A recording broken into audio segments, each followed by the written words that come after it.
Ayan, meron tayong babatiin ngayon na isa nating kapatid sa larangan ng YT. Ayan, na si JJ Works. Ayan, kapatid, happy birthday sa iyo ngayong April 2024. Oh, enjoy yung day mo ngayon kasi moment mo yan. Ayan. I hope na sana ay happy ka sa iyong kaarawan na yan.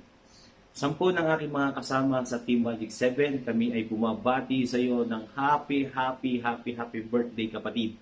Ayan. So siguro may grand LS niyan, no? Sige, subukan natin subukan natin pumunta doon sa sa iyong grand LS. Once again, my friend, happy birthday sa iyo and God bless. Yan, syempre, wag tayo makakalibot lagi sa Panginoon. Yan. Kung ano man nararating natin ngayon, ano man blessing, pasalamat tayo sa Kanya. Yan. Happy birthday sa iyo, JJ Works.